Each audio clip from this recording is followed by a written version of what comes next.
Welcome to the Sheila Mack Show, reality at its finest. Here we have real people sharing real stories and actionable steps to help you reinvent, rebuild, and reboot your business and personal life on your terms. I'm your host, Sheila Mack, and today we have special guest Mike Pickles. Mike is also from a podcast called the Daily Dill Podcast.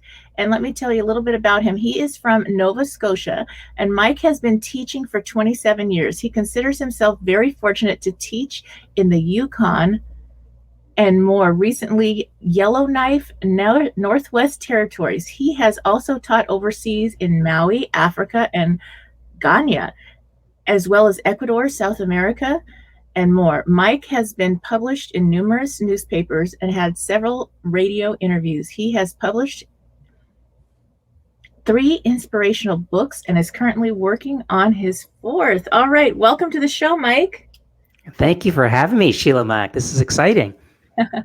And I like to start each show off. This show actually came about from my latest best-selling book, Bootstraps and Bra Straps, the formula to go from rock bottom back into action in any situation. And over this last 13, 14 months, we have seen rock bottoms that we couldn't even fathom before all this. So I'd like to start off with maybe if you have a story you can share with the audience about a time in your business or personal life where you experienced a tough situation and how you got back on track. That's a big one. That's a mouthful. I have, like so many people, we have lots of setbacks in our life. I try to forget about them, or not forget, but not dwell on them so much and just move forward. But since you brought it up, one of the ones I'll bring up is in 2007, I was teaching in a northern community up in Nunavut. And it was just me at the time and my young son. I wasn't with his mother. He was 2 years old at the time. And during that time, I was principal of a school, and I was a single parent. So there was a lot of stress living in the north. I don't know if you've been this way or not, but in the wintertime, we have very, very little sunlight. Mm-hmm. So you have all that depression anyway, just naturally, and then dealing with the stuff with my ex, and then being a single parent, and then being a principal of a school. And let's just say there was a lot going on at the time. And I think I was handling it okay. So one of the things I did try to do at the time was, and I have it right here in front of me. I don't know if your folks can see it or not. Okay. But it's called Hug Someone You Love Today. Mm-hmm. And during that time I just described, I decided to sit down and write that book. I felt it was sort of, let's say, therapeutic. It was by writing it down, by getting it out of my system, it was helping me to sort of move on from that moment, do something at night constructive instead of just dwelling on and, getting depressed and whatever was going on through my head. I just sat down and wrote it out. And like I said, it was very therapeutic. And then a year later, I actually published it. Mm. So, that was one of my stressful, depressing, not so upbeat moments in my life that I guess could have been worse if I didn't handle it properly. So, So thanks for asking, Sheila. Yes. Wow. That's incredible. So that happens when we have a project, something that we can focus on beyond ourselves. We're out of our head, in our heart. And that book has made a big difference, I'm sure, for many people. And so that's something. Now, what is it like as a single parent and you were a principal? So you got to hear everybody else's problems and complaints as well.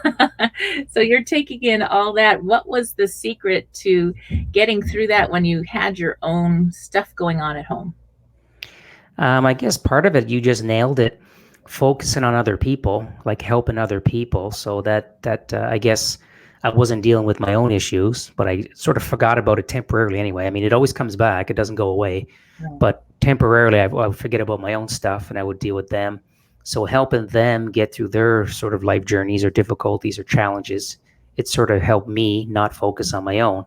However, eventually I had to deal with my own. And like I mentioned earlier, part of that was writing the book. Wow. Well, that's something that there's a program that Tony Robbins does. It's like a breakthrough program, and he has like a video series and training. And in that, every time someone's going through a tough situation, a real rock bottom in their life, he would assign them some type of service outreach program where they're actually the one helping. And that's part of the healing. So if you're listening in and you feel down or going through a tough situation, that's a great way to start. And then finding journaling, writing a book, finding a project that you can really focus on helps. And then they're still doing the work. So, yes, and I'd love to hear more about what you teach and how what your methods are as far as, you've traveled everywhere. I'd love to hear more about that experience. Well, just to jump on first what you just said, because I think it's important. Number one, I love Tony Robbins. He's fantastic. Even during COVID right now, they can't have in-person shows, but I know he's doing lots of stuff online, like virtual. So he's still reaching out to people. So I'm glad that you mentioned him. Also, in that, what you just described was another way I sort of helped get through that moment was I would reach out to models or role models. Now, where I was, I couldn't meet them in person, but I would go online or I'd read about them. YouTube them, people like Les Brown, Tony Robbins, Brian Tracy, Zig Ziglar, or some of my big ones. So if I can't meet these people in person or go to their functions, go to their seminars, or go to their shows, I would at least go online and read up about them, watch their videos. So if people are going through something similar that I described, or even worse, there's help online. There's a lot of stuff online. So anyway, I just wanted to add that in. So my fault there, Sheila. What was your question after that? I'd love to hear about all your travels. So you traveled, and I'm not sure exactly, you were doing teaching in all these different places. What were you teaching, and what was that like going to different parts of the world? Before that, I didn't have my son. I have two boys now, but I didn't have children then. So I figured, knowing I'd have a family one day, because I come from a family of seven. There's seven of us, seven kids. So I knew I was going to have a family one day. So before that happened, I figured I might as well just travel as much as possible before you get settled down. Right. Now, having said that, it doesn't mean you can't travel with kids, because you absolutely can. It's just a little bit easier without children. So I consider myself to be a lifelong learner. I love learning. I love meeting new people, new cultures, new languages, new everything, new experiences. And I find this is, for me personally, people might be different. I find you learn better when you're there in their country, like in their backyard. And I don't mean as a visitor. That's different. I mean, you're living there with them. So when you're living there with them, I went to Africa, I went to South America, I went to all these different places. They treat you differently when you're with them. You're one of them. They see you every day, as opposed to if you're just a tourist. So I like to live there. And having said that, I noticed that they even show you places or bring you places that they wouldn't bring tourists. They're like, oh, you're one of us, so to speak. So why don't you come see this? And normally they don't show you those special places if you're just a tourist. So I like to see it with my own two eyes, or experience it myself, taste it, see it, feel it type thing, as opposed to just reading about it or watching a movie about it. Like, I want to be there. Mm-hmm. Yes, I was incredibly blessed to travel for 7 years straight. And that was when my children were all grown. I had my youngest two that were in high school, and they chose to travel with me full time and do like online schooling, kind of like what a lot of people have had to do, but they wanted the experience. And it was the best time. And of course, now that things are so locked down and interesting with travel, I'm grateful that I spent that time. Those were like the strongest memories, the best times, a lot of learning. And we would go to places like London and meet friends that would show us how to ride the tube, and you go to their groups and sessions, and we went to an all-night disco that with lights. They're a little bit different than in the United States, let's say. And so it was such a different experience, and it's so nice. Now you probably have friends in every single place you visited as well, that you can go visit again, or they can come visit you. It just makes such a difference. And what were you teaching? What was your main focus as far as teaching while you were traveling?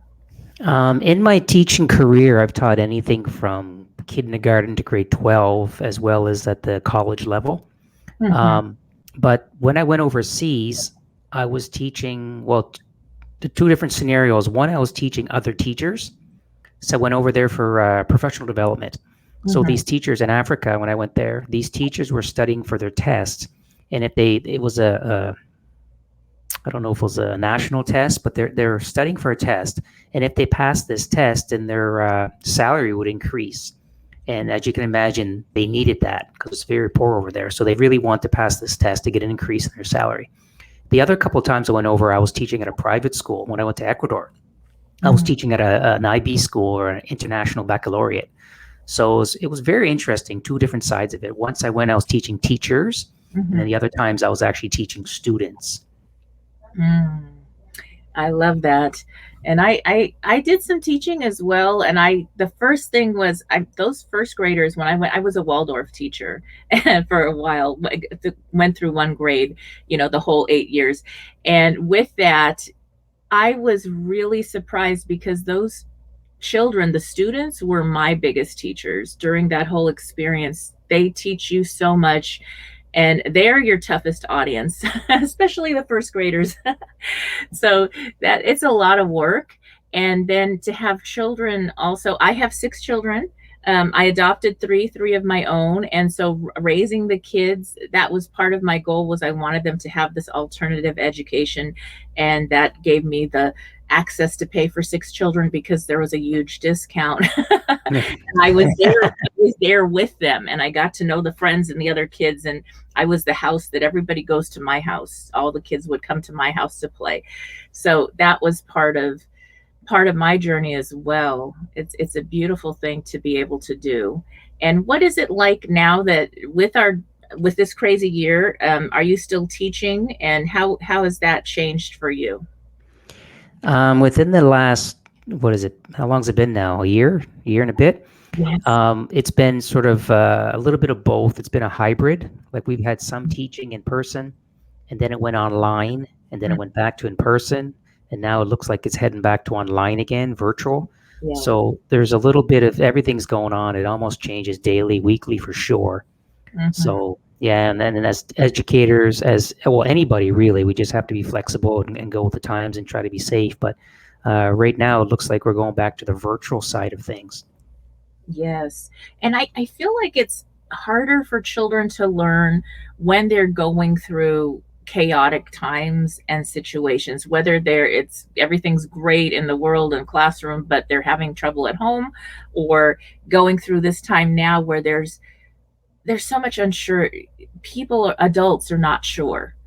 And it's kind of that scary situation. How do you deal with that with your children? Do you notice a difference in how the kids are showing up through this time? Yeah, for sure. I mean, as educators, I can't speak for anybody else out there, but us, we've noticed, of course, because you get to know your students, you get to know them really, really well, really personal.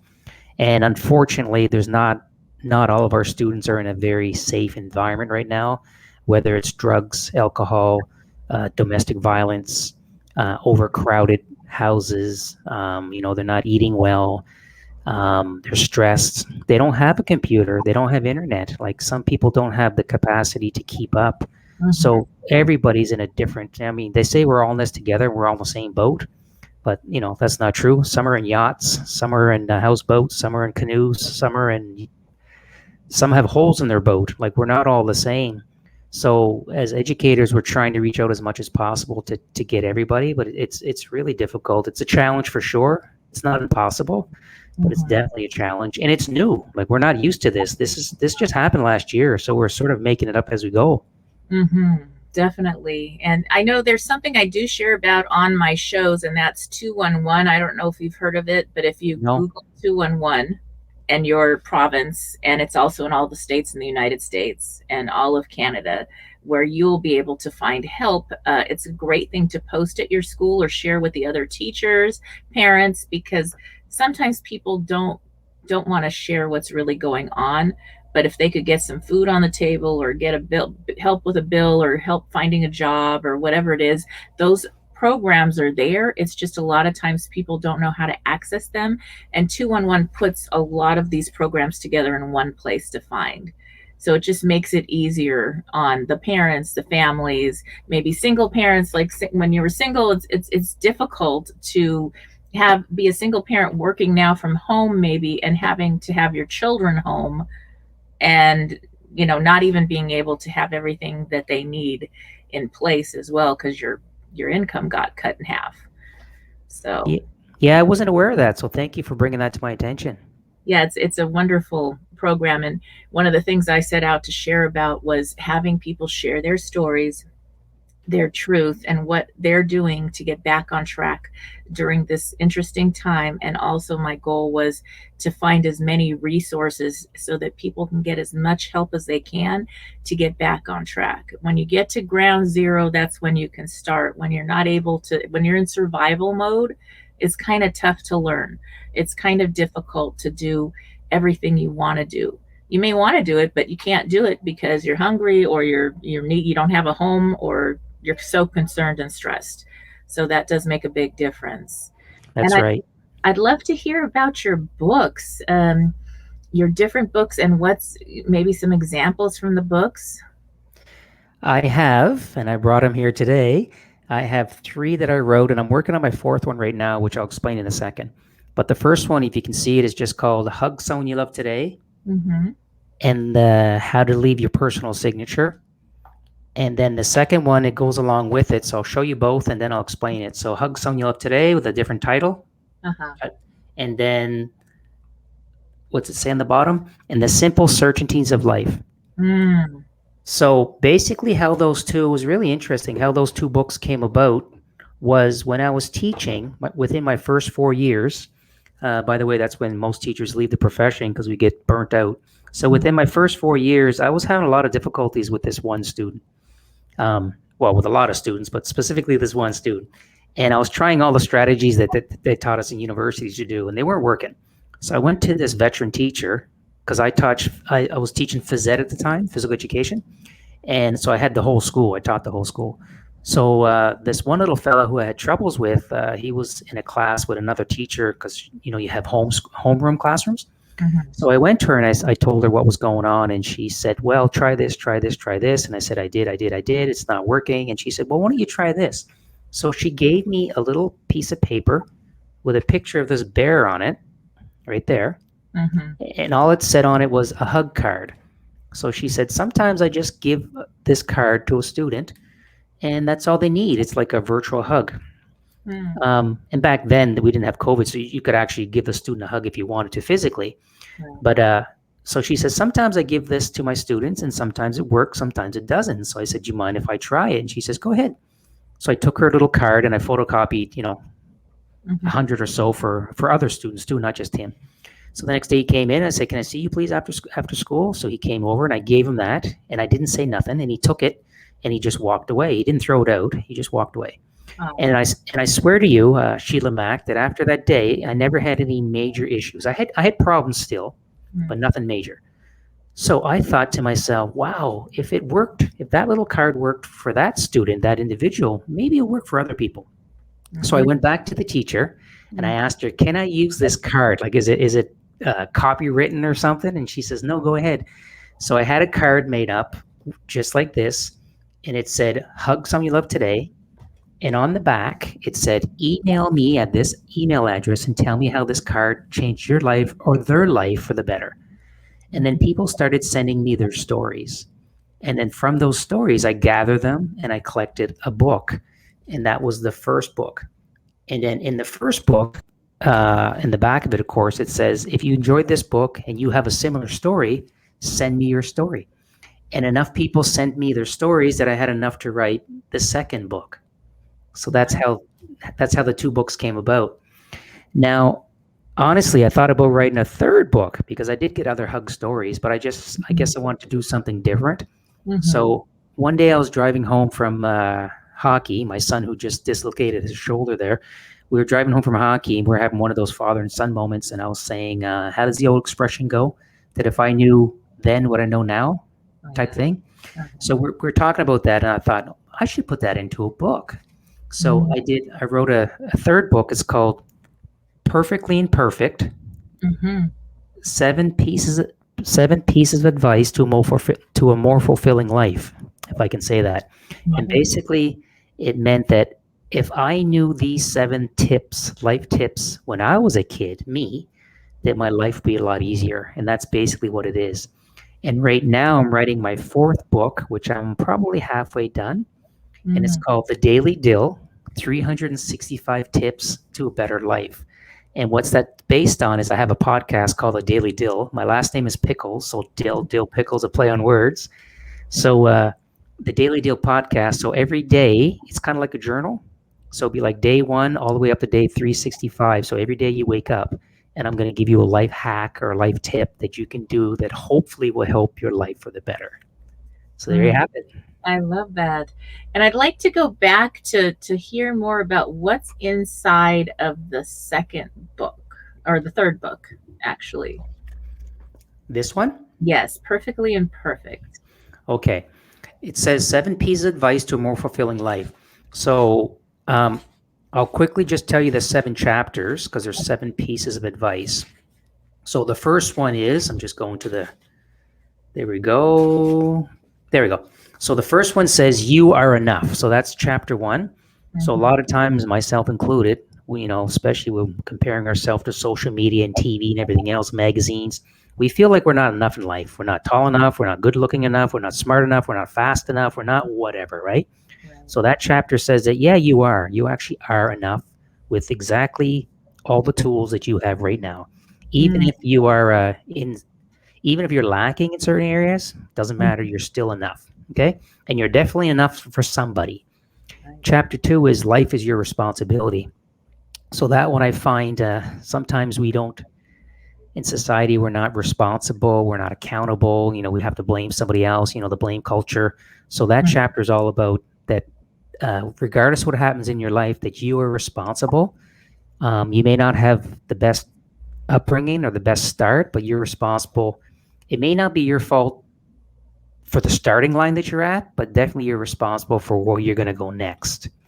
Chapter 3 is take more risks, and I love this one. And now I mean calculated risks, not silly jump off the roof, risk where you're going to hurt yourself, but take more risks. I mean, as we all know, life's too short. It could change in a flash. You don't want to be sitting in your bed looking back saying, I wish, coulda, shoulda, woulda. Do it now.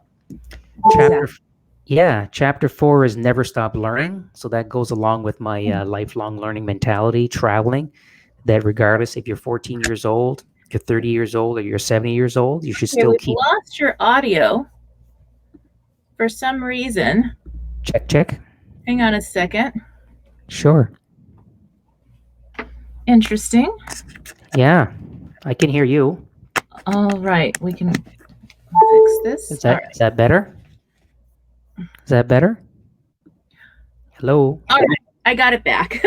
Oh, good. I don't know what happened, but anyway, today was one of those interesting days. We must have a solar storm because I've had some technical issues today on my computer. So anyway, that's okay. Yes, but that's why we are perfectly imperfect. that goes perfect with the book. Yes, it does. Which one were we at? Sorry, number 4. Never stop learning. Yes, never stop learning. So the never stop learning, it goes perfectly with all my traveling as a teacher. That whether you're learning from a book, you're learning from a movie, you're learning from a video, YouTube, or you're traveling, that we should always keep moving, always keep learning. Now, having said that, it doesn't mean school. It doesn't mean the traditional way of school, college, university.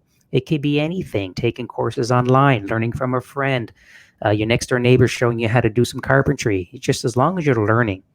Chapter 5 was travel more. Travel. That's for me anyway. I think traveling is so important. It opens up your life. It opens up opportunities. You make new friends. You learn more. You maybe learn a new language. Like in my opinion, you can't travel enough. Chapter number 6 is called Open Your Heart. That one definitely applies to me. I've had some, should I say, grudges or regrets, or I'm a little bit stubborn by nature. So sometimes I can close my heart, close my mind, and that's it.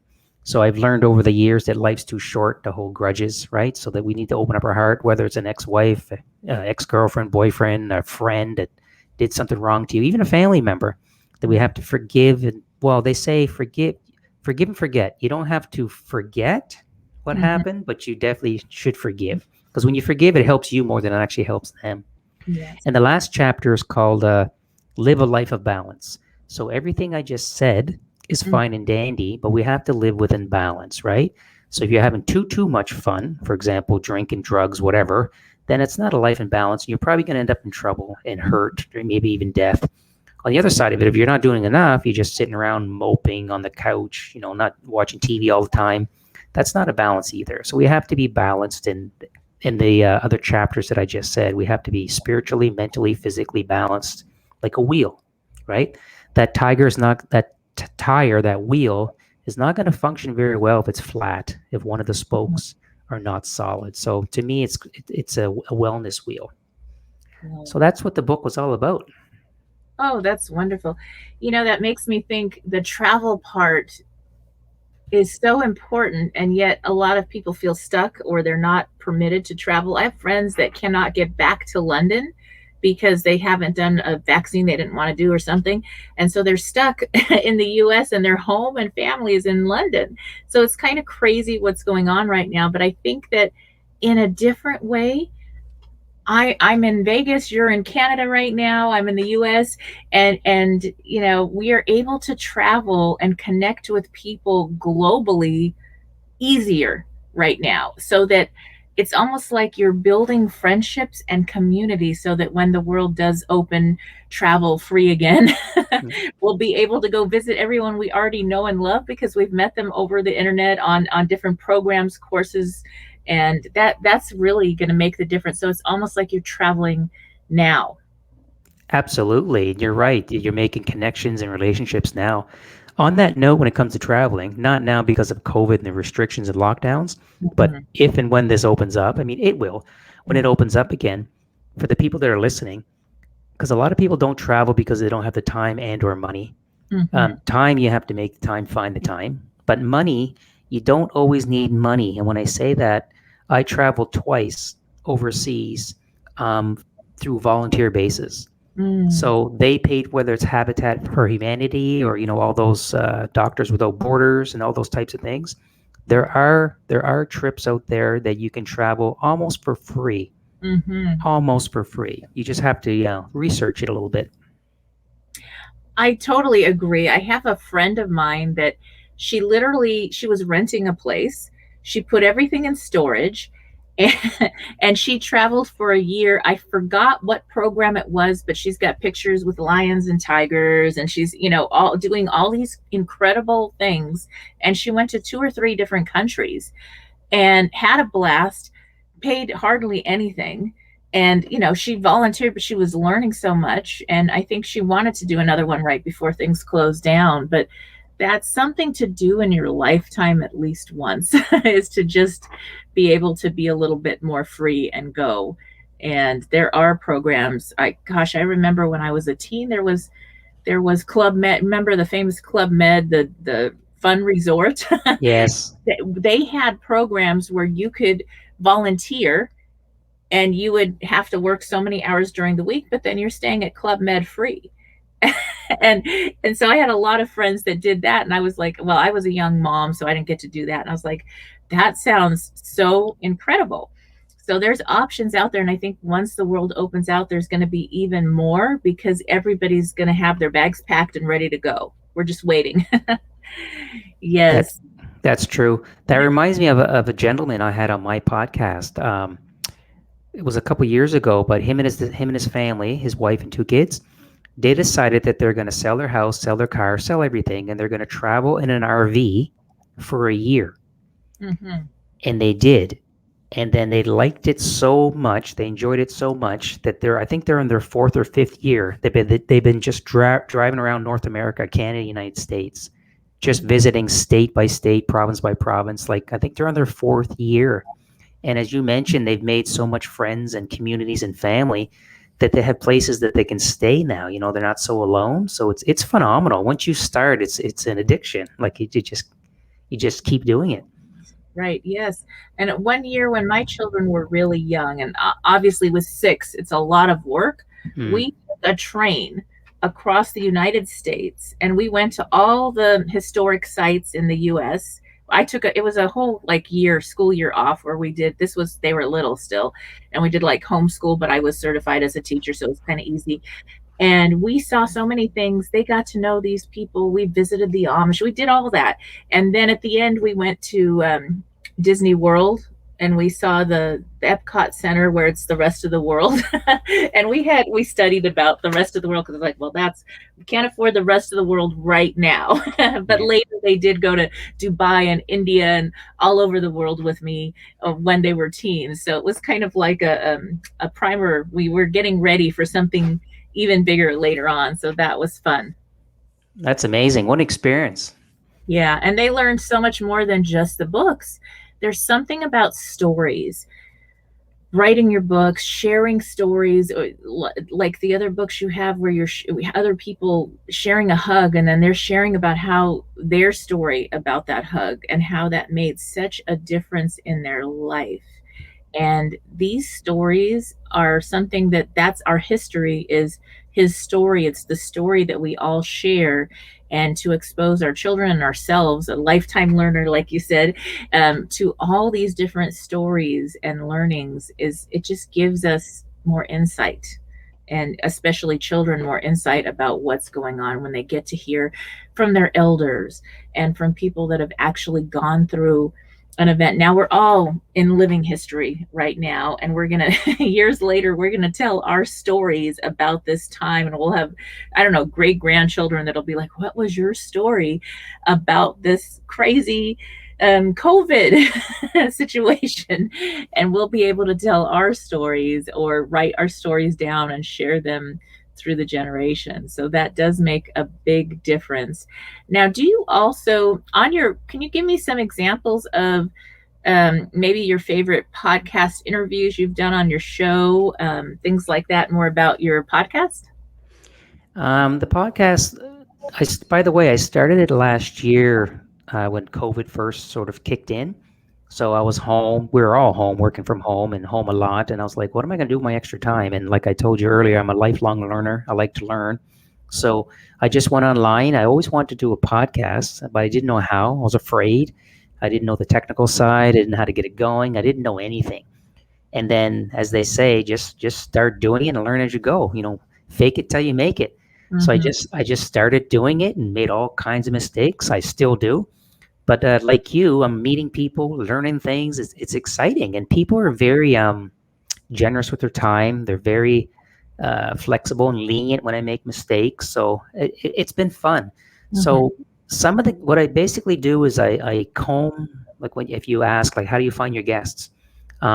Today I think I have 40 episodes, and I basically comb through social media, and when I see someone doing something different, special, I just reach out to them and say, "Hey, I have a podcast. You like to be on my show?" Mm-hmm. And sometimes they don't respond. Sometimes they respond and say, "Thank you, but I'm busy," or "No thanks." And other times, thankfully, they say, "Yeah, I'd love to." So, I mean, I've had all kinds of people. I just had a guy on there, Scott Edwards. He owned a bunch of he's host and MC of comedy shows down in Sacramento, California. I Mm-hmm. had Dr. Greg. He's a functional doctor. I even had Deborah Driggs. She's a past Playboy centerfold. Yes. Um, Gina Osborne. She's a retired FBI agent. Mm-hmm. Ray, I had TEDx speakers or talks on my show. Karen Turk, she's from the States, Miss Florida. She was Miss Florida. I've had Canadian singers, Alicia Etchell. She's a Canadian country singer. Melissa Oatman, I think her name is. She's a Reiki practitioner. I had that guy I just mentioned to you, the 4 years of RVing, Alex Kerm. Chris Bruckner, he's a Canadian up here. He's in the Guinness Book of World Records for Wow. driving across Canada by bicycle the fastest, the quickest. Oh my goodness. I've had some mediums on the show. I've had Mhm. other podcasters, entrepreneurs, athletes, comedians, success coaches, mentors, um, people doing body break. I don't know if you heard of body break if it's in the States, but up here it's pretty big. Hal Johnson. Wow, what is Uh, bubble break? Let's hear that. What is that? body break, it's a participation. When we were growing up in school, instead of just sitting on the couch, there was this commercial on TV called Body Break and Oh, participation. So I had him on it. I saw him growing up and then I had him on my show. So it was pretty cool. okay. People on the show from old TV shows that I watched growing up, Beachcombers on CBC, the Canadian Broadcasting, and a guy talking about ketosis and fasting. I've had people that wrote other books as well, singers, quite a few singers, youth speakers, musicians. Yeah, a little bit of everything. Like I really do like to reach out, and if I see something neat, I'll invite them on the show. Mm-hmm. Yes, and I do the same. And I really believe that everybody shows up in perfect time, and that there's people out there listening that they need to hear that particular message.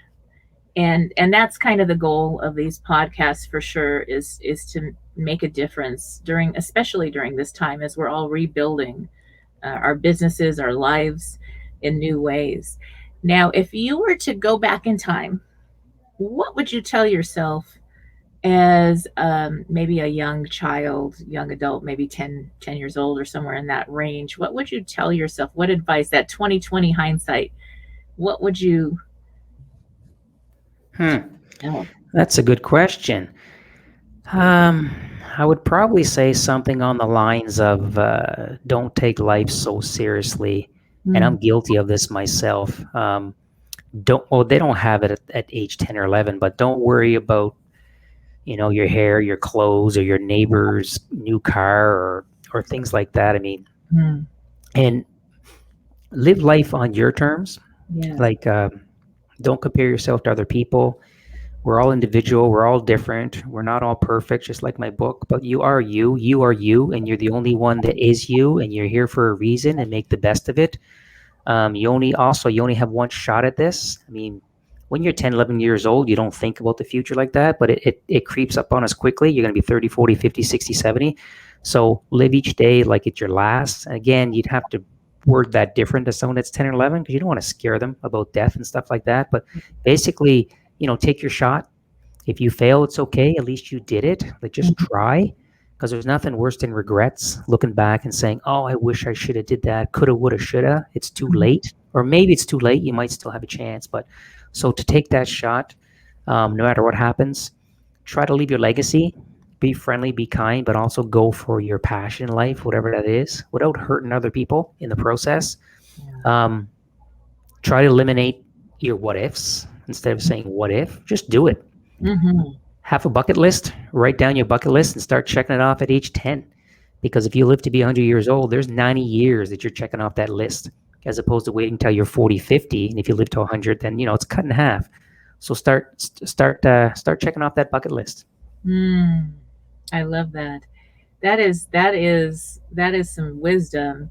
And it's always that thing where, oh my gosh, now that I have this hindsight. I had a grandmother that lived to be 103, and she actually was in a nursing home near my home and would come to dinner still almost every day at the house. She started to get dementia, so she needed more care, and she fell and tripped because she was dancing with her new boyfriend.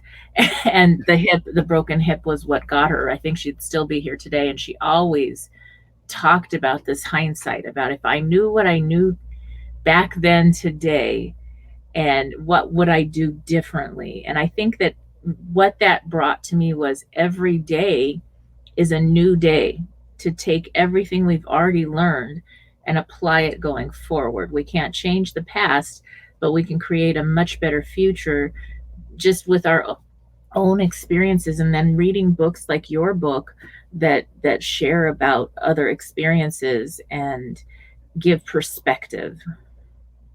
Yeah, agreed. 100%. Yeah, you're right.